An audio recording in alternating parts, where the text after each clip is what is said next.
So, yes, I do think Bernie should keep going, and I think he should run as an independent. But I know that he's not going to convince any superdelegates. See, I think he should push them to the absolute brink, make them show up and vote. But I don't think he has a real chance. It's just an act of protest. Um, it's being difficult for the sake of being difficult, which I do support. But I also know he's not going to run as an independent. So, what's next? I say that.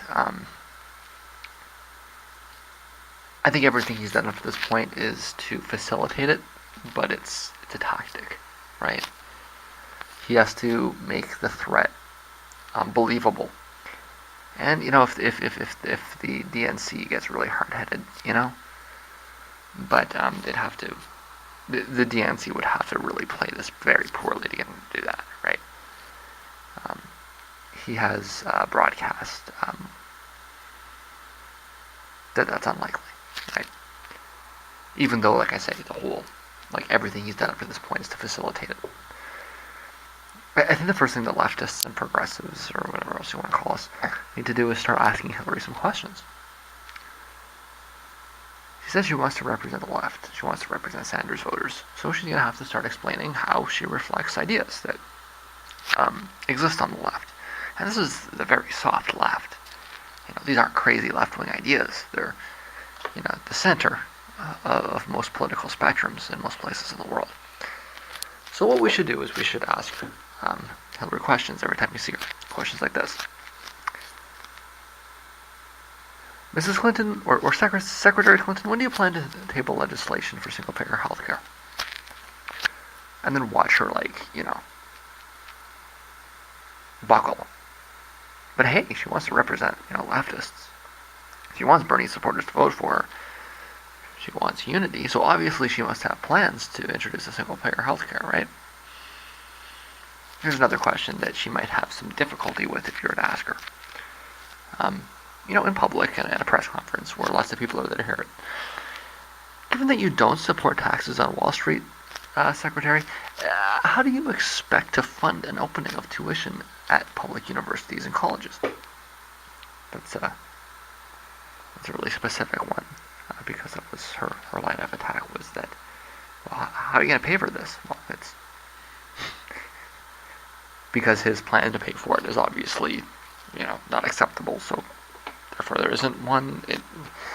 But again, she wants Bernie supporters to vote for her, so she must have thought through how she's going to pay for her opening of tuition at public universities and colleges. Here's another one that's key. Secretary Clinton, can you elaborate on your plans to withdraw American forces from the Middle East? That one would get a laugh, probably. But I think you get the point. There's two components to this, okay? Yes, there's a bit of sarcasm here. But the truth is that you're going to have to do this, something like this, okay? Even if you end up voting for Jill Stein in the end, you cannot give her a free pass. You cannot give up. You cannot drop the ideas, okay?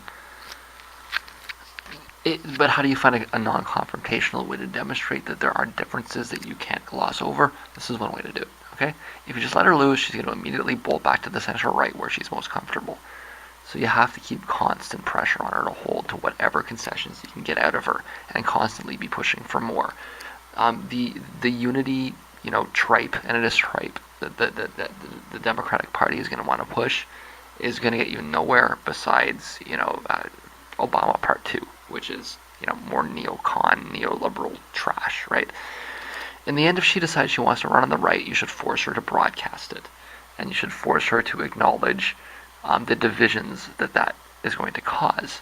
And you should force her to deal with the consequences of it. Okay? Don't just give up. Okay? Make her squirm. Make her sweat. Make her struggle. Make it hard on her. You're never going to get anything from her if you just line up behind her and you just follow her off the cliff, the figurative cliff. You got to push her, and I like this because, like I say, it's non-confrontational, but it draws attention to it. Yeah.